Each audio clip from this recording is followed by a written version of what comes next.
If you or someone you know is struggling with alcoholism or addiction, do not hesitate to reach out for help.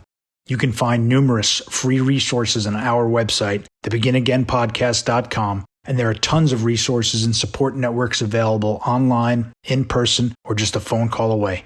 You don't have to face this challenge alone. Welcome to the Begin Again podcast. I'm your host, Gary Menkes.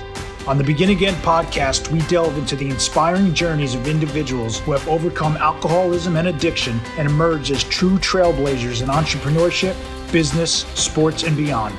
Through authentic, uplifting, and profound conversations with our guests, we aim to shatter the stigma surrounding addiction and demonstrate that recovery can be a catalyst for remarkable success, strength, and resilience. We firmly believe that by listening to these accounts, you will be empowered to unlock your own potential, instigate positive change in your life, and contribute to the creation of a better world. So, get ready to be inspired and embark on your own personal journey of growth with the Begin Again podcast.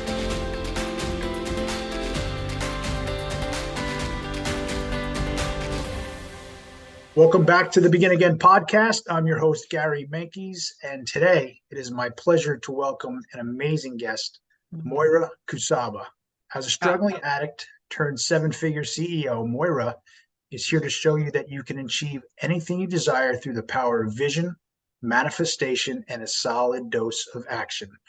Her signature Book of Proof Journal and VPM method combines manifestation techniques rooted in neuroscience with actionable goals. It's the process she credits to helping her achieve the number one spot in a billion-dollar company and mentoring so many others to massive success. Today, she teaches people how to 10x their lives and transform their minds through her courses, speaking engagements, podcasts, and coaching business. And how we had said just offline, the name of the podcast is Low Bottom, High Rise, and that is the real reason I reached out to you. Moira, thank you so much for being here. Oh my gosh, Gary, it's an honor to be here, a privilege. I'm so happy to be able to just share some time with you and have a conversation. And yeah, we can relate, right? Low bottom, high rise. I mean, it's the story of our lives right there. It really is. And how we just said offline, it's the complete, myself I'm a complete 180 from where I was 17 plus years ago. And I had saw your post of your sobriety date, which is January 19th, 1999, 24 years, long-term sobriety. That is amazing. Thank you. Thank you. It's shocking. And just for anybody out there that's struggling with addiction, and we're just going to go there because it just popped into my mind real quick. I can remember one of the very first meetings I stepped into. I mean, I'm talking like first couple days. There were two people that spoke. One had 4 days and one had 4 years.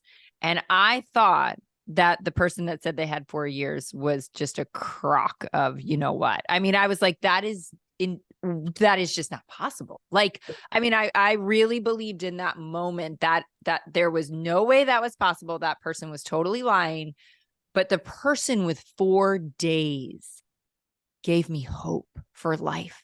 Yeah. 4 days, and we think so often that wherever we are in our journey, we're not far enough along, or we haven't succeeded enough, or we haven't done whatever enough.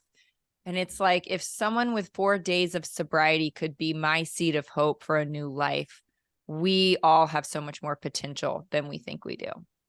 We do. And that's so powerful that it's the 4-day person that really got you. I remember early on too, you're bringing me back. I remember my first AA meeting, I was in a rehab and I thought my life was over. And I remember I was in a rehab, it was my first AA meeting, and came around a circle to me. And I said, I had to say, I'm Gary and I'm an alcoholic. And it was the first time it ever said those words out of my mouth. I can remember it as clear as day right now. And I thought my life was over. And little did I know it was just beginning. Yeah.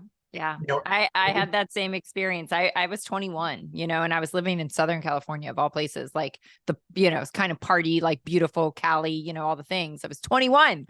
Yeah. And I just remember having it's funny now that people call me the vision queen, but I guess it started way back then. I had a vision that I was just going to sit in a rocking chair on a front porch for the rest of my life. That was my vision. And I really didn't have another solution. I had tried it all, and it was, as they say in our literature, it was going to be, jail's institution or death. Those were my only 3 options. And I thought, maybe I can get sober. And so I kind of decided that, okay, I guess the only option is to sit in a rocking chair for the rest of my life. But little did I know my life was just beginning. You're not sitting in a rocking chair, it looks like No. these days. No, you're a doer, you're doing a lot. We're going to touch Yeah. upon that. But I want to hear about where you were prior to January 19th, 1999, and what led up to that, and what was life like for you then? Yeah, we all have our story, and we could go into it for hours, or we can go into it kind of the quick synopsis. And I'll kind of try to give you the quick synopsis with giving you enough context just so people can maybe identify. So it's interesting looking back. I came from what you would think is probably the most normal family. I mean, it wasn't, crazily like destructive, or I mean, there's no such thing as normal. We all know that. But in comparison, I'm like, mine was pretty normal. My parents were married for a lot of years, Irish Catholic family, grew up in Maryland, 6 kids. Pretty solid, very solid actually in our family. I would say the only really kind of loose cannon was my older sister, who we didn't really know at the time because back then diagnoses were so tough, but bipolar, probably manic depression, sure. And there was addiction in my bloodline, I will say. My parents told me that. We didn't see it firsthand because those family members were kind of removed. But I grew up with that message that it was kind of to be careful. But the other thing that I grew up with, and I think it was just honestly the perfect storm for me. I think I had a super driven type A personality, perfectionist. And because of that, I was really good at everything. And I don't say that from an egotistical standpoint. I say that from looking back and trying to understand my addiction. Like, how did this happen? Where did this come from? Why? But I was, taking the SATs in 7th grade. I was the all-star on every sports team. I was, good at piano. If I tried piano, I was just really good at everything. And a lot of pressure comes with that. My parents didn't put it on me. Society puts it on us. I see it with my own kids. It feels good to get rewarded for, your whatever you're doing on the sports field or whatever you're doing academically. I mean, we reward that. And so that kind of became my identity as a child. I was the all-star this, I was the gifted and talented that. And that was, with my personality type, I put a lot of pressure on myself. And so the very first time I drank, which was 9th grade, so probably 14 years old, the very first time I drank, I just felt like it was like a pressure relief valve. I was able to take a deep breath for the first time in my entire life.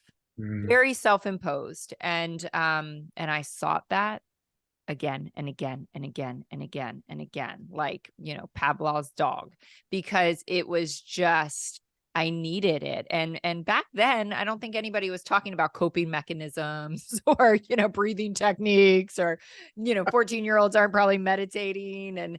And so there wasn't another outlet, and I grew up in a really small town where there also wasn't a lot of other things going on. I mean, honestly, I look back because of course I've thought about it a million times. I'm like, really, was everybody drinking excessively? Because it seems like everyone was drinking excessively, and probably not as excessively as kind of me and my crew, but there weren't youth groups happening. There weren't charitable, weekends where kids were getting together and doing like that. Just didn't exist in my little town.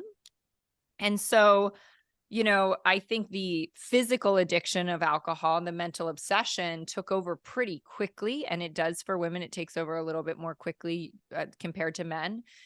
And, fast forward 3 years, I was drinking daily by my senior year in high school. I had thrown away the scholarship, hopes and dreams and all of that, but completely rationalized them, as we do. Like, I don't want to play sports in college. I don't want to do that. And this is a decision I've made. And, you really believe it in the insanity of your addiction.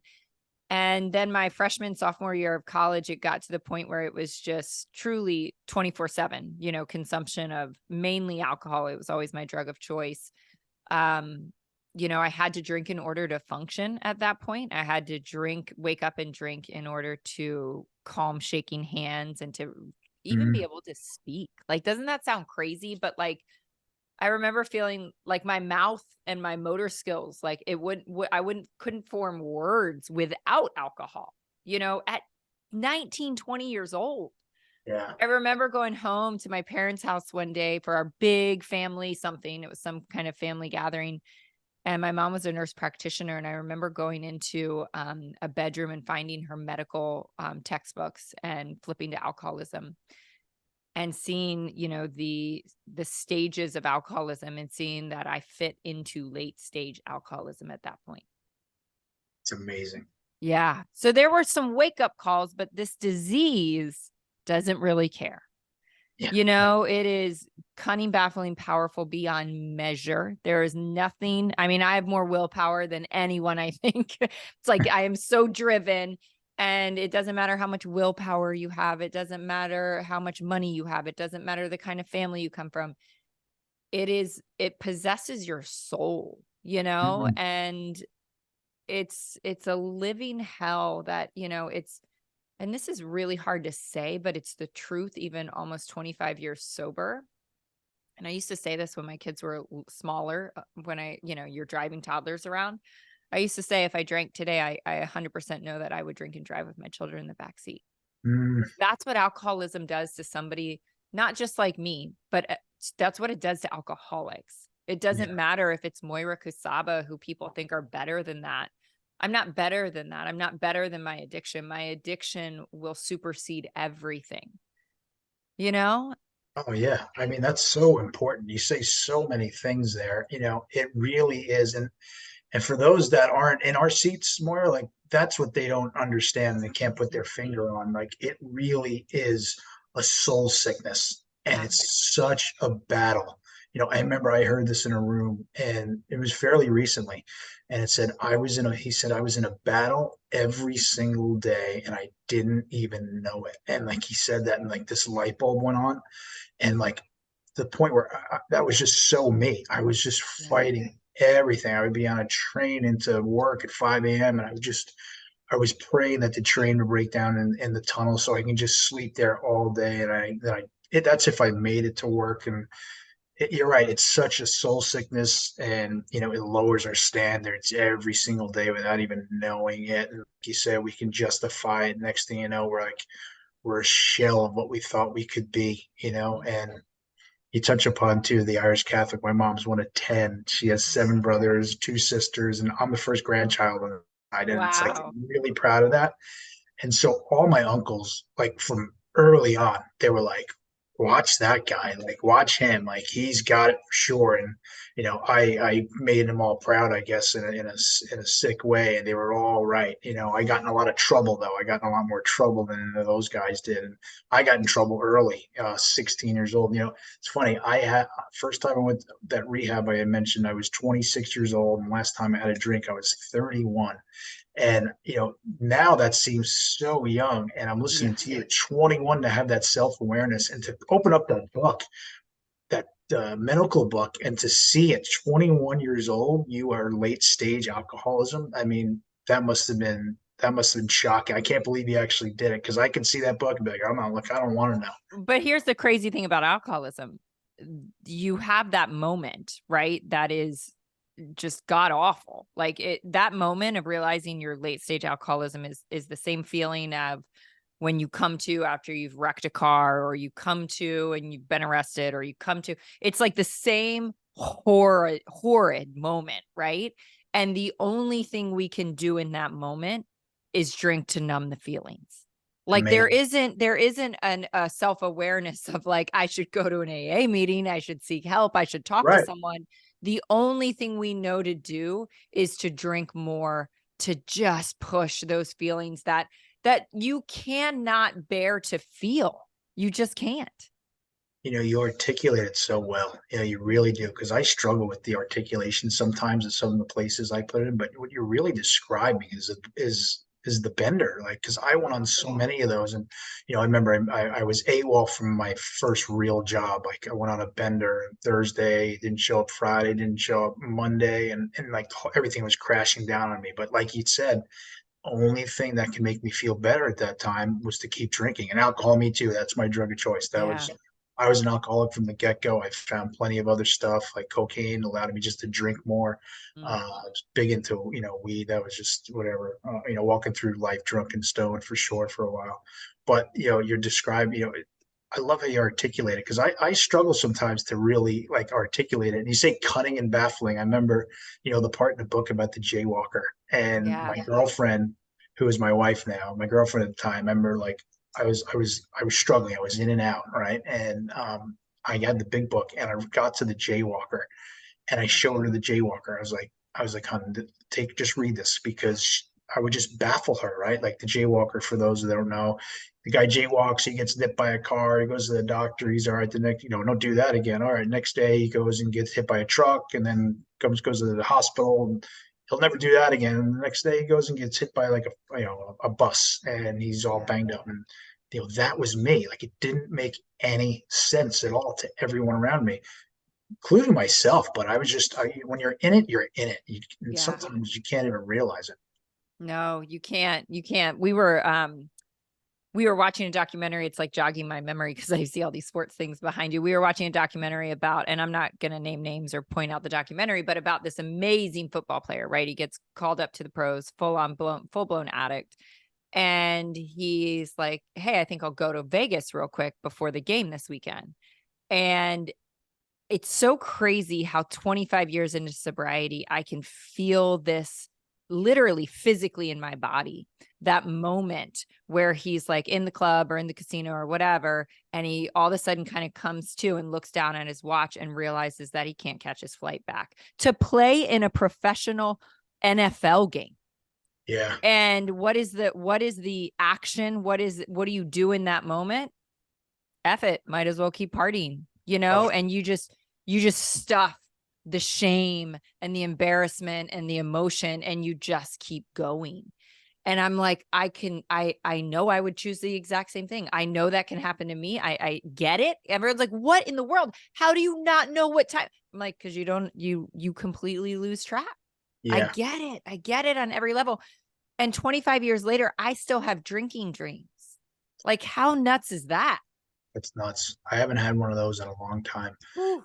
You bring up such a great point too. The feel like I can relate to that too, right? I can totally, and you say you feel it. And actually, I read one of your posts. I think it was your post when you had your 23-year coin. You pray, you said something along these lines, you pray to never forget where you were and how Right. quickly things can turn. Like I say it all the time, as long as I have both feet in the program and I'm sober, like anything's possible. But if I go out, I think I got this, everything's possible in the worst possible way, and it's going to happen Absolutely. really, really way quicker than I even think. I have it in my head like, maybe I'll be okay one day, maybe I'll be okay day two, but there'll be some time it's going to be way quicker than I think. I'm going to be way worse than where I was 17 plus years ago. Yeah. And you bring the athletes up too. There's so many of them. Like there's the guy that was on the Celtics. I won't name his name either, but he was on the Celtics and he was literally in uniform, a Boston kid, and he was going outside to score right before going to take the court. And then one of the saddest ones is I will mention his name because it made me remind me of him right away. It was Dwight Gooden. He wins the World Series in 1986, and he goes out and parties and he misses the World Series parade, and Yeah. everyone's like, how could he do that? And like you said, like I get it too, I because get when you're in it. it, you're in it, and then once you missed it, then it's multiplied by 10, and then it's Yeah. way worse from there. Absolutely. So Absolutely. so Oh, here you are, you're 21. yeah. You're reading that you educate yourself in the book, in your mom's book, and you see like I may have a problem here. Where do you go from here? I run away like every good alcoholic, right? So I'm in Maryland. My family's like, the heat's coming down, they're like, you are messed up. They had walked a path with my older sister with addiction and rehabs and Al-Anon and stuff like that. And then, lo and behold, here comes another one that has, I can't imagine. I mean, I can't imagine. I don't think I've said this from the beginning of my own sobriety. I don't think there's any greater pain on planet Earth than being the parent of an addict. Mm. The addict is blacked out and oblivious and high most of the time. Like we experience pain for sure, but to be a parent of an addict, I can't imagine. So after many years of my parents walking through that with my older sister, you know, then they kind of figure out that I have the same issue times 1,000. And the heat starts coming down on me. And so I'm like, I'm out, you know, and I go away, I fly to California. But they're good Al-Anoners at the time. They know they can't save me, you know. I don't know how you do that. I don't know how you put your dying daughter, like allow her to just fly 3,000 miles away. But thank God for Al-Anon. And I landed in, little did I know, because it didn't happen right away, but I landed in kind of sobriety capital of the world. You know, Southern California is literally thousands of meetings every day. The recovery community is insane compared to this teeny tiny little farm chicken country town that I grew up in Maryland. And I continued to just drink and use all day, every day for probably about 6 months. But along the way, there were, you know, these little moments where I met somebody in recovery, these little God winks where I was like, oh, I know I got a problem. I should try to get sober. And then I'd go to a couple meetings. So that was kind of the first time I started to do that on my own. And then I'd just go drink. And then you know, a month or two later, another like soul rock bottom. I think people outside of recovery always want to know, like, oh, you got a DUI, you got arrested, so you decided to get sober. And I'm like, never works that way. 100% never going to work that way. There is not an event and then an aha moment that makes you get sober. Like, it doesn't work that way. I had gotten arrested. I'd gotten put in jail. I mean, it had all happened. And I just drank more, right? Because that was my solution. Sobriety was never the solution. But I just kept hitting lower bottoms, you know? And again, it wasn't things or people or anything, but I did have one night where I called a friend that I had met in AA that was trying to help me, but I was drinking and using all day, every day. And I called her, you know, wasted. And she said, I can't talk to you right now. My brother just killed himself. And that was a moment. That was a moment where I hung up the phone and I thought, what am I doing? I'm killing myself. And I am burdening people with my drama, you know. And I picked up the phone and I called my parents, drunk, but basically said, this is the real story. Because it wasn't difficult to keep them in the dark 3,000 miles away. And, you know, I woke up the next morning, talk about, like, we had so many mornings where we woke up and thought, like, oh my God, I can't believe that happened last night. That was probably the worst. Like, I can't believe that happened last night. I basically let the cat out of the bag and told them how sick and bad off I am. And ratted yourself out. I ratted myself out. Yeah. I mean, that was worse than all the debauchery, right? And so I had to face the music, and I convinced them. It was December, and I said, listen, I really want to come home for Christmas. And they said, no, we'll celebrate Christmas another time. I mean, I'm the youngest of 6 kids, big Irish Catholic family. I'm like, you don't celebrate Christmas in February, you know, like, no. Right. Yeah. And of course, I didn't think I was that sick. And so I finally said, listen, if I drink before I come home for Christmas, I will go straight to rehab, no questions asked. But I mean, I really believed at the time, like, rehab? Come on, that's a little extreme. Yeah. Which, if anyone should have been in rehab, it was me, right? But like, you just can't see it. And so I cut that deal. I stayed sober for probably 2 weeks, went home for Christmas and relapsed at home for the last time, which was horrific. Came back home, came back to San Diego, and hit a rock bottom that I didn't know was possible. You know, the only solution I thought I had at that point was to kill myself. Because I had tried. I had been trying AA. I had been trying to do the sobriety thing, and it wasn't working. Yeah. And I was almost, the only word that I can describe it at that point is catatonic. That's what it kind of felt like. It felt like this, like, just shell of a human that, I mean, there was no humanness left, it felt like. And I felt like my brain was on a loop, that it was just like, how do I get a gun so I can kill myself? How do I get a gun so I can kill myself? That was like the only thought. And a friend of mine showed up on my doorstep from the program. And he said, like, looked at me, you know, deer in headlights, like, he knew that I had relapsed. And he said, like, you got to get to a meeting. And from that catatonic state, I was like, I can't. And I mean, I really felt like I couldn't like even move. And he said, you got to pray. And I was like, I can't. I mean, there's not even a word going through my brain except let's just end this. And what I will never forget is he said, well, then I'm going to pray for you. And he knelt down on his knees and I got down on my knees and he held my hand and we were sitting at my couch. And I don't remember what he said, but I feel like it was just enough for like God to, there was a crack in the door where God came in. Wow. And the coolest part about that story is that kid was a skateboarder from the boardwalk, 4 months sober off of heroin. Punk kid. I say punk kid because he's still sober and he's no longer that punk kid.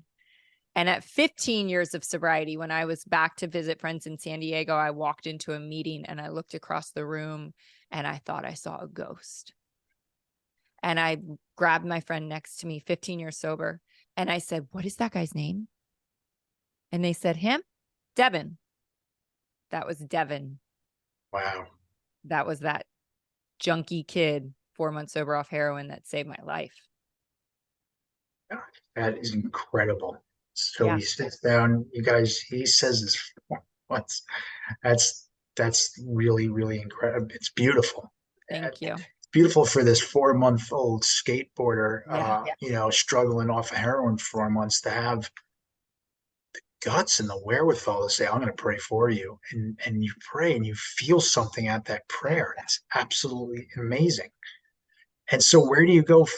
Where do you go from there? What happens after this? Where I go from there, and I think what was different was I think there was a surrender of another kind. There was just, and I don't know how you get someone to surrender. I don't know how you make yourself surrender. I think it's grace. But there was a surrender of another level, the deepest level of there's no way I can do this alone. The only option is suicide at this point, or I really give this thing everything I've got. And so there was just a full surrender to, I'm not going to think for myself anymore. I'm just going to put my faith in the people in this program, right? In 12-step recovery programs, I'm going to do what they tell me to do. And this truly has become what I realized later on my entrepreneurial journey when I became very successful. I'm like, oh my gosh, this is just like sobriety. I just found the successful people and I did what they told me to do and I followed directions and I didn't take what I wanted and left the rest. I just followed 100% of the direction, right? And that is the difference in entrepreneurial success and sobriety success. I mean, it's the same thing. It's like 98% are going to fail, but what is the 2% doing? The 2% is doing everything, right? They're going to meetings, they're reading the book, they're getting a sponsor, they're going, they're staying for the meeting after the meeting, they're working the steps, they're doing all of it. People that relapse are doing what they feel like they want to do. Same thing in business. The people that are kind of maybe doing something in the business world are doing what is convenient, what feels good, what's comfortable. The radically successful entrepreneurs are very uncomfortable, working their asses off, doing every single thing that is suggested. And that's how they get to that pinnacle, right? And so that's what I did, and I can remember even I didn't do 90 meetings in 90 days right off the bat, because I don't think actually that was just a part of the conversation. But I remember one of my friends saying 30 days in, you're not doing 90 and 90, which means 90 meetings in 90 days. And I said, no, I mean, I just am going to as many meetings as I can. And she said, well, then why don't you just start your 90-90 now? And I was like, oh God, that sounds like a lot, And of course in AA, they'll say like, well, how much did you drink? Did you drink every day? Then you can go to a meeting every day. And you're like, damn it. Yeah, exactly. They got me. Yeah. But I started to do that. And I look back on that year of my first year of sobriety.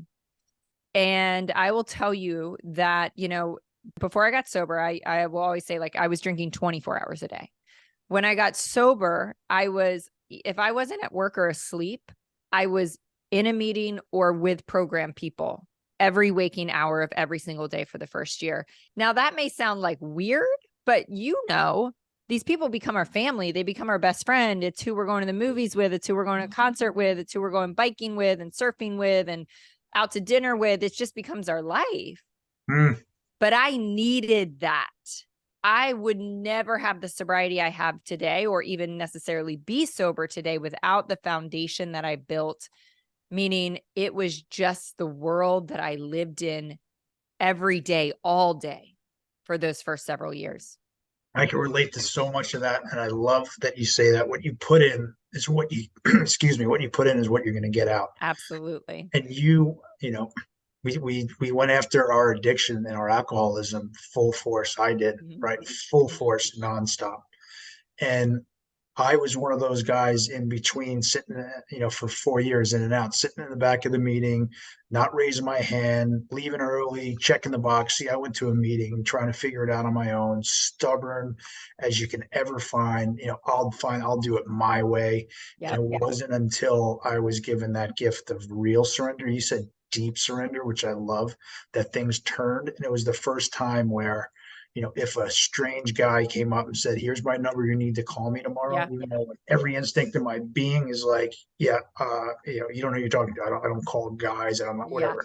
I was like, I'm going to do whatever they tell me to do. Right. And you mentioned, praying and God and higher power. For so long they said, don't worry about that part. And me too. I'm Catholic.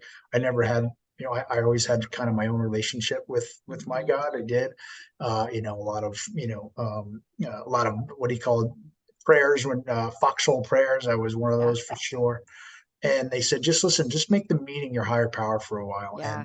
And that's what I did. Like, the meeting was my higher power. And New York City, right? I'm living in New York City at the time, and, city that never sleeps. It has everything at our fingertips. And the thing that I love from the bottom of my heart more than anything about New York City is the AA meetings. Yeah. And this is early on, and similar to what you're saying, all I did was go to work, and they give you a pamphlet. And all I did was at, 4 or 5 o'clock, I'd see which meeting I go to. I go to maybe two a night. I'd join a group. I never had a sponsor before. I got a sponsor. Yeah. And went through the steps and started working on myself. And it wasn't until, like you said, that deep surrender. And I still thought everything was going to go like my career. I'm on Wall Street. Here I am, no college degree, nothing. I'm surrounded by Ivy Leaguers, and I'm on a big trading desk, and I'm probably not going to be able to continue here because, how am I going to be able to go out and like entertain? And my best pals, my best boys growing up, like, these are my boys, and they're still my boys to this day. Like, I'm probably going to lose them, but I had no other choice, because it was either that, or it's probably going to die, or it's probably going to go to jail. I just got in so much trouble nonstop. And, it wasn't until I was given that full gift, that whatever, I love what you said, that deep surrender, that things changed for me. And I love what you said. I totally agree. It's similar to entrepreneurship and business. It's what you put in, right? Like, if you're gonna cut corners, your business is gonna show it. Like, if you go all out and you provide value 150% to your customers or to your audience, like, that's gonna reap the rewards as well. And it's all about pouring all of it into it. So here you are, you're a year in. You're just immersed, right? You're immersed in the program. You're surrounding yourself with just program. Yeah. Where do you go from here? Yeah. So, it's interesting because, not to say there weren't battles, right? Like, I think every once in a while I find this journal that I wrote like in my first year.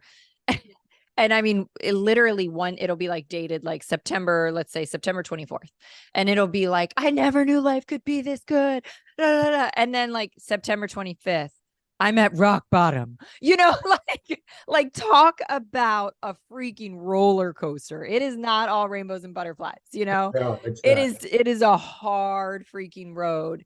Sure. And so entrepreneurial, I got into a sales job, which was great. It was allowed me to kind of be out and about and that kind of a thing. Also realizing in a way that sales wasn't my thing.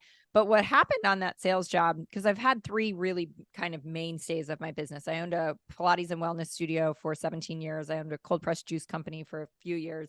And then I've been in the coaching industry for 8 or 9. And what happened with this first kind of phase of my professional life was I walked in on a sales call to what was a Pilates studio, which I didn't even really know what that was back then. 20 plus years ago, it wasn't a well-known fitness, modality. Right. And there was a knowing though. And I feel like I can accredit kind of AA with giving me this, and probably my mom, this outlook on life of we're kind of just always seeking God's will, right? We're always seeking God's will. Like, I don't pray for what Moira wants. I pray for like whatever, wherever you need me, whatever you want for me, it's better than anything I could ever ask or imagine. Just guide me to that. Right. Yeah. And so, I mean, that's what we're taught in AA, which is such a gift, you know, to just wake up and turn your will over, wake up and turn your will over. And I felt like on that day that I walked into this Pilates studio and I was like, this is what I'm supposed to do with my life.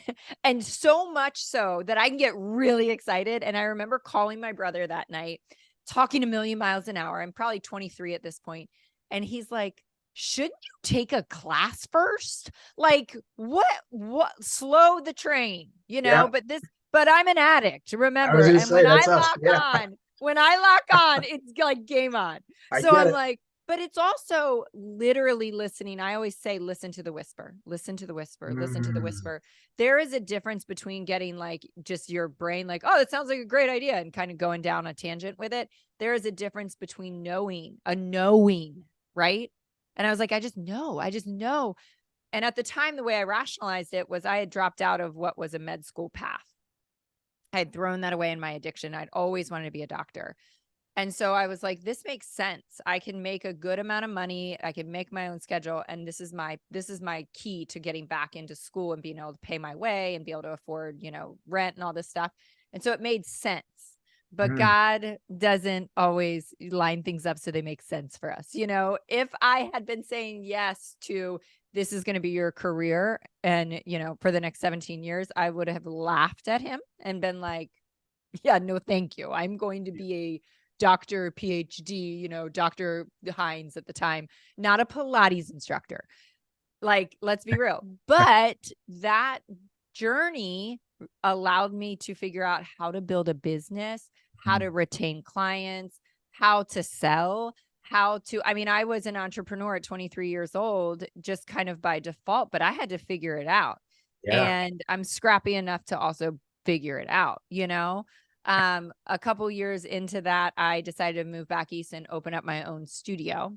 So that was a thriving business and really just allowed me two things. It allowed me to be in the health and wellness world, which was my passion, you know, Yeah. but it stoked my entrepreneurial fire because I've had that since I was a kid. You know, I was Mhm. selling penny candy for an upcharge to all the neighborhood kids and turning a profit when I was 6 years old.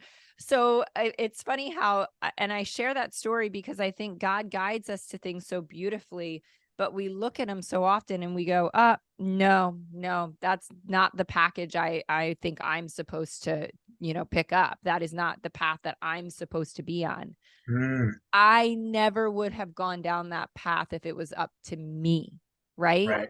But it ended up being this beautiful professional journey that also allowed me to have kids and still have the studio and have employees and all of these things. And it set me up for the next company and the next company and the next company. It's like everything I was learning. And that's what I found in my life.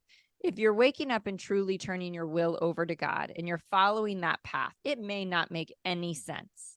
But when we look back, it makes all the sense in the world. And we know that if we just open up this door and we take that step and we keep going forward, one foot in front of the other, in front of the other, in front of the other, whether we're scared, whether we're insecure, whether we lack confidence, we just take action, Mm. it will lead to a life that is extraordinary beyond measure. That is so incredible. It reminds me of, the saying, right? If you ask God, God has three answers. The answer is yes, or the answer is not now, or the answer is no, I have something better for you. Mm. And you don't know it, right? You don't Yeah. have any idea. But you went on this path and again, and the beauty is you learned this in the rooms, right? You Yeah. learned to literally turn things over to your higher power. And Yeah. I've done that too. Like some people ask me when they're in a bad spot, like literally I'll say, literally hand it over to him. Like take it up and give it to him. He will take care of it, right? And you talk about fears so much and the bulk of like my fears are self-centered projections in the future. They're not nothing to do with today. My sponsor has told me like I've wasted so much time worried about stuff that never ever happened. And he's 10 years my senior. And I always think about that when I'm in like one of my funks. And I'm like, I don't want to live that way, right? And what do? We learn to turn it over. But so you turn it over, you walk into this, and I had to chuckle when you're telling me about, you come home and you call your brother and, you're all in, because I get made fun of that to this day about stuff. Yeah. Like, he's all in, like, oh my God, like just stand back, watch him, whatever he's up to now. Like this is what he does, right? Yep. And your brother says maybe you should try a class first. That's so perfect, right? You haven't even tried the class. But what happens, right? You listen to your whisper. I love it. And I've heard you say that on your posts across your socials. Listen to the whisper. So you listen to the whisper and you start down this path, this entrepreneurial path. And there's no way, and you even touched upon it, but there's no way you could have seen where you are today when you walked into that Pilates class as far as on your entrepreneurial path. Right. No possible way. I mean, nobody can ever, right? Right. And I think, again, it just goes back to, for me, it really goes back to like listening to that guidance that I believe, and I think it gets easier over time, right? The more you tune in and you listen and you go, and then you're like, whoa, that worked out. And like, oh my gosh, I can't believe that led to that. You start to trust your intuition more, right? It's your intuition, it's your gut, it's God, whatever you want to call it. It's all the same thing. Yep. And I'll give you a great example of this if I could kind of string some things together that literally just happened last night. So a week ago, somebody's like, I mean, probably in the past week, any week, 20 books are recommended to me, right? But there's one that I'm like, I should read that. So I take the action to download it onto Kindle and to read it, right? So I'm reading that. Somebody reaches out to me yesterday and they're like, hey, are you looking for people for podcast guests? And I was like, thought to myself, like, not really, because we're really booked out, but I like this guy and he's probably connecting me with somebody. I was like, yeah, absolutely. I'd love to connect, right? So take the action. Hear the whisper, take the action. Hear the whisper, take the action.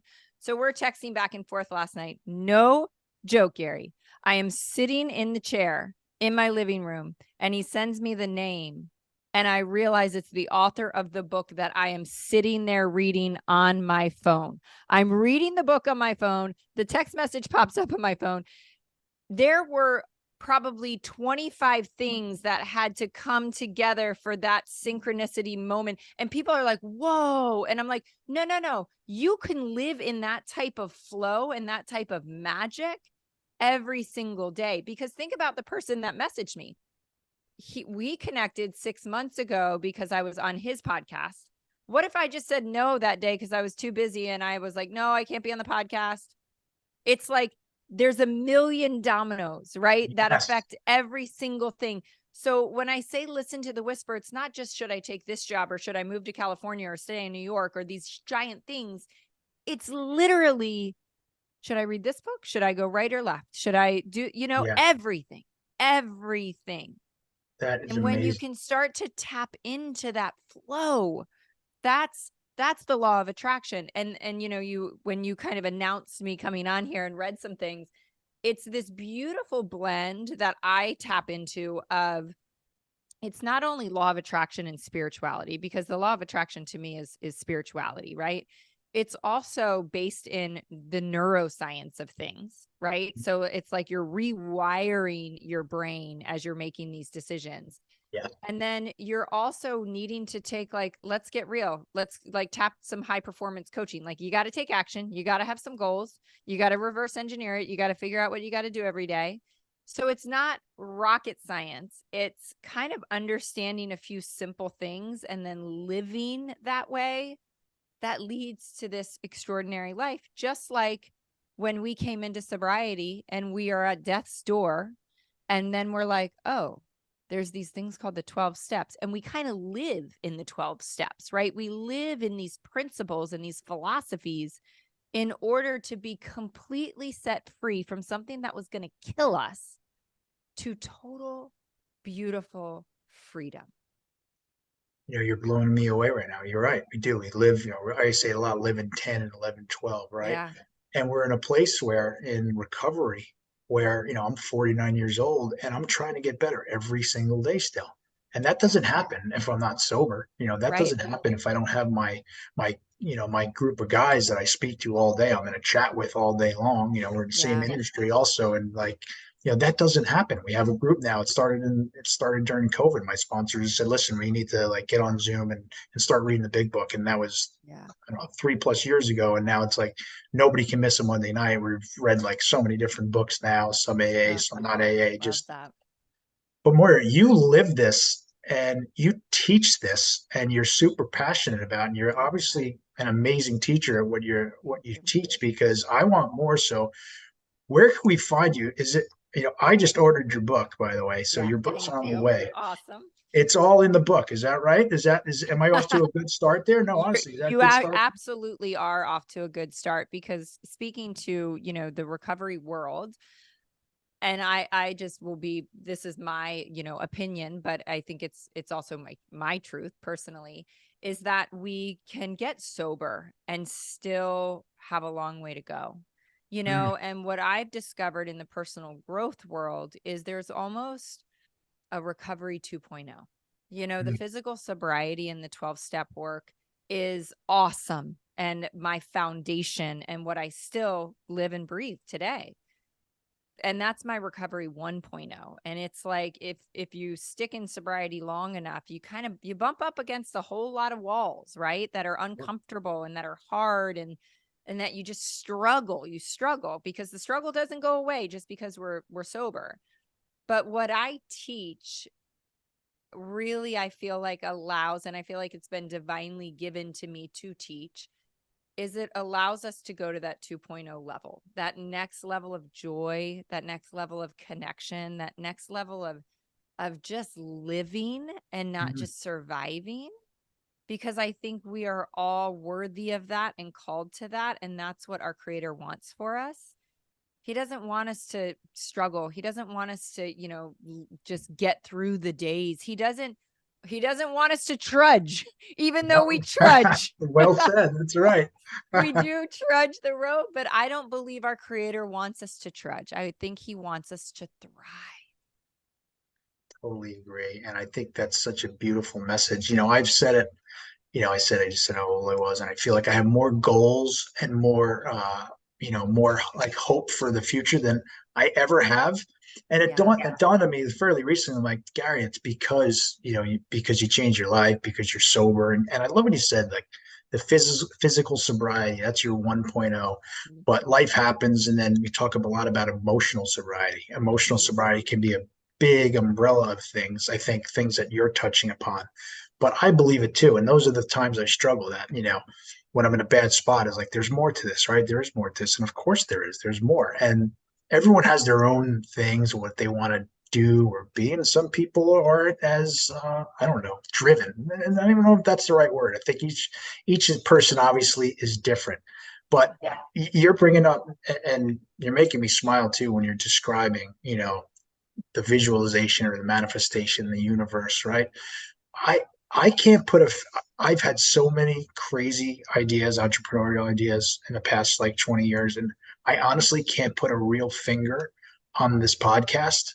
And which is amazing. And since I've started it, I've had so many people reaching out to me either on the side or even people that I know that are seeking help. My brother's sick. My this guy lost his family, and it's not lost on me that yes, some of these people knew I was sober, but they they started reaching out to me after the podcast, after I kind of recovered out loud, if you will, which Yes. is a new term.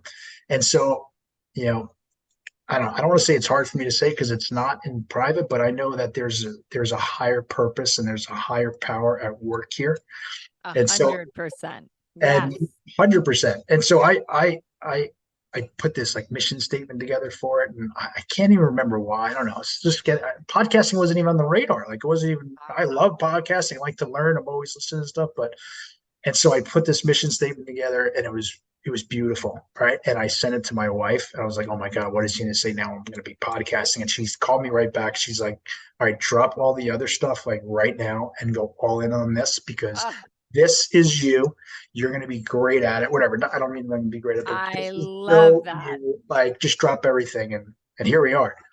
And another say this also, like all those crazy ideas, like every time I always started or did start things, like it kind of had to be perfect before I like made a step, where this has been complete opposite. Like this is just like start it. I know episode 10 is going to be better than episode 1, and just go. And like the first episode, I didn't have this little office, and now I do. But the point is, it's the universe, and it's listening to that whisper, and that's what you live, and that's all your content that you pour out every single day since I've been following it. And honestly, I meant what I said in that DM. I think it's amazing what you're doing. I think it's beautiful. And you're amazing at what you do. So where can we find you? And where do we get your book first, and then where do we find you? Yeah, absolutely. Thank you for all of that too, Gary. It means the world. You can find me. It's real simple and not so simple because of the spelling, but it's Moira Kucaba. So MoiraKucaba, but that's YouTube, Instagram, TikTok, all the things, website, moirakucaba.com. And the best place to get really truly a life-changing morning process journal. So I have a planner called the Rise Up Planner, but I have a morning process journal that reads a little bit like a book in the beginning, but then just guides you through the morning process that I've adopted over the years, which is based in neuroscience. You're doing a lot of rewiring your brain, even though you might be oblivious to that in the morning, building your confidence, really changing the pair of glasses that you're wearing, the pair of glasses that you're seeing the world through. It allows you to shift that, which is technically called your reticular activating system because I am a neuroscience dork. Yeah, but that is best. You can find it on Amazon. So it's Rise Up Book of Proof. So definitely it's very inexpensive, and it's just something, again, that isn't a business. People always are like, are you selling a ton of them? I'm like, I literally have never looked once, because I just knew I needed to create it for the world. I have no idea if we make $10 or $10 million off of it. I mean, I'm sure we don't make 10 million, but it's just something that I know will completely and utterly change your life, because I've seen it do it for thousands, and it's so simple. It's so simple. It's amazing. It sounds like you listened to the whisper with that book as well. Yes, absolutely. That's beautiful. The mantra of this podcast, not to repeat myself to my audience, but is to help one person today. And I say that, because I want this thing to grow, and I'll help more than one person, today. And I know that you, for a living, help people. And I think it's beautiful.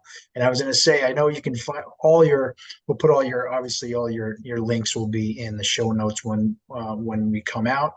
And I know you have masterminds and you have all sorts of stuff, and that can all be found on your Instagram as well. Am I right about that? Yeah, absolutely. Instagram or website, even truly, I'm the one in my DMs. Shockingly, I know a lot of people aren't the ones in their DMs, but I answer all my DMs. So you can definitely shoot me an email, shoot me a DM, and I will connect with you for sure. I'd love to. I can vouch for her on the DM. She answered me in about 5 minutes, which is how she operates, which, as you can tell. So I can't thank you enough for being here. Oh, one last thing that one of my favorite lines I've seen is one of the t-shirts, because I feel like that's what I do as well, is go big and go home. Right? Yes. That is the epitome of me. Me and you both. I like to go big, same camp. I just want to go home. Same here. Go big and then get me home for sure. Yeah. Moira, thank you so much for coming on. Thank you for your time. Thank you for all that you do. It's a pleasure getting to know you. And thanks for coming on the Begin Again podcast. Likewise. Thank you so much for having me. Great. We'll talk soon. Take care.